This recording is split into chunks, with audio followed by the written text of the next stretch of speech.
क्या आपको पता है कि एक ऐसी सभ्यता जिसका इंफ्रास्ट्रक्चर मॉडर्न सिटीज को टक्कर देता था, जिसका ट्रेड मेसोपोटामिया तक चलता था, जहाँ के लोग लिखना जानते थे, ड्रेनेज सिस्टम और सड़कों का प्रॉपर प्लानिंग था, वो सब कुछ अचानक क्यों खत्म हो गया? और क्या इस विनाश के पीछे किसी प्राकृतिक आपदा का हाथ था या एक दैविक शक्ति जैसे इंद्र का प्रकोप? ये सिर्फ एक ऐतिहासिक मिस्ट्री नहीं है, बल्कि एक ऐसा राज है जो आज भी रिसर्चर्स को हैरान करता है। हड़प्पा सभ्यता, जिसे आज हम इंडस वैली सिविलाइजेशन के नाम से जानते हैं, दुनिया की सबसे पुरानी और वेल प्लान नागरिक सभ्यताओं में से एक थी। ये सभ्यता लगभग 3300 BCE से लेकर 1300 BCE तक फैली रही। ये सिविलाइजेशन सिंधु और उसकी सहायक नदियों के आसपास आज के पाकिस्तान और भारत के पंजाब, हरियाणा, राजस्थान और गुजरात के कुछ हिस्सों में थी। इसका इंफ्रास्ट्रक्चर, शहरों की प्लानिंग और सैनिटेशन सिस्टम इतना एडवांस था कि मॉडर्न सिटीज भी उससे कुछ सीख सकती हैं। मोहनजोदाड़ो, हड़प्पा, धोलावीरा,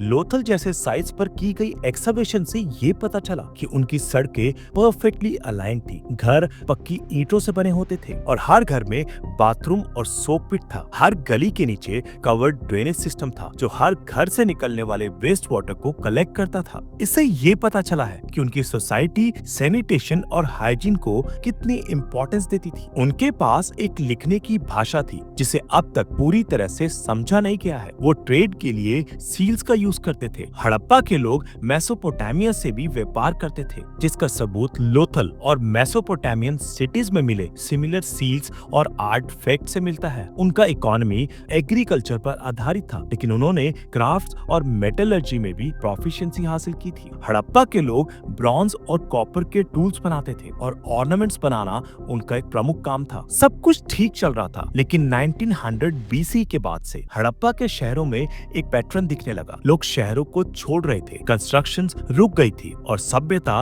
धीरे धीरे खत्म होने लगी। कोई एकदम से विनाश नहीं हुआ, बल्कि ग्रेजुअल डिक्लाइन दिखाई दिया। आर्कियोलॉजिस्ट को किसी बड़े युद्ध या इन्वेजन के सबूत नहीं मिले, ना ही कोई मैसिव फायर डिस्ट्रक्शन। फिर क्या हुआ? इस मिस्ट्री का जवाब ढूंढने के लिए कई थ्योरी सामने आई हैं। एक थ्योरी ये कहती है कि एनवायरमेंटल चेंजेस ने हड़प्पा के लोगों को मजबूर कर दिया कि वो अपने शहरों को छोड़ दें। घग्गर हाकड़ा नदी, जो सिविलाइजेशन की लाइफलाइन थी, उसके सूख जाने से एग्रीकल्चर कोलैप्स हो गया। दूसरी थ्योरी कहती है कि बार बार आई फ्लड्स ने शहरों को बर्बाद कर दिया। कुछ एक्सपर्ट्स मानते हैं कि टेक्टोनिक शिफ्ट की वजह से नदियों का कोर्स बदल गया, जिससे पानी की सप्लाई बंद हो गई। लेकिन एक और थ्योरी है जो और भी इंट्रिगिंग है, वो है इंद्र के प्रकोप की थ्योरी। ऋग्वेद में इंद्र का जिक्र एक पावरफुल वॉरियर और वेदर गॉड के रूप में होता है। उनके हाथ में वज्र होता था जो बिजली का प्रतीक था। ऋग्वेद के अनुसार इंद्र ने 100 पुरानी नगरियों को ध्वस्त किया। क्या ये पुरानी नगरियां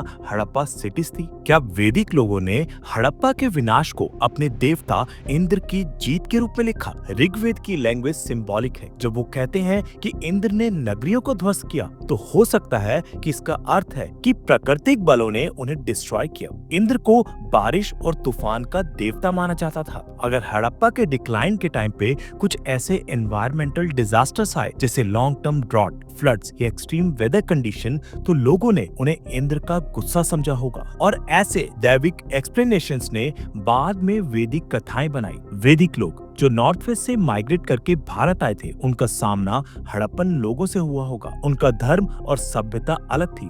हो सकता है कि वैदिक लोगों ने हड़प्पा के लोगों को दस्यु या असुर कहा हो, और जब उन्होंने हड़प्पा के खाली शहरों को देखा तो उसे अपने देवता की जीत का प्रमाण माना। इंद्र का प्रचंड रूप, उनके वज्र का प्रकोप और उनका शत्रु नगर तोड़ना, ये सब सिंबॉलिक हो सकता है हड़प्पा के डिक्लाइन का। एक और एंगल ये भी हो सकता है कि जब हड़प्पा के लोगों ने बारिश के लिए यज्ञ किया होगा और फिर भी बारिश नहीं हुई, तो उनका फेथ टूट गया हो। जब एक समय की मोस्ट सक्सेसफुल सभ्यता के लोग ड्रॉट, भूखमरी और माइग्रेशन का सामना कर रहे थे, तो उन्होंने सोचा होगा कि उनके देवता उनसे नाराज हैं। शायद उन्होंने किसी प्राकृतिक शक्ति जैसे इंद्र की पूजा की, लेकिन जब तबाही नहीं रुकी तो वो शहर छोड़कर निकल गए। हड़प्पा के डिक्लाइन का समय वैदिक कल्चर के उदय से ओवरलैप करता है। ये कोइंसिडेंस नहीं हो सकता। वैदिक संहिताओं में जब इंद्र के शत्रु नगर तोड़ने का का जिक्र आता है तो वो शत्रु कोई और नहीं, शायद हड़प्पा ही थे। हड़प्पा के लोग शांति प्रिय थे, सेंट्रलाइज पॉलिटिकल पावर नहीं थी और उनका धर्म प्रकृति के एलिमेंट्स पर आधारित था। जब एग्रेसिव पत्रियार्चल वैदिक कल्चर आया तो उनका कोएग्जिस्टेंस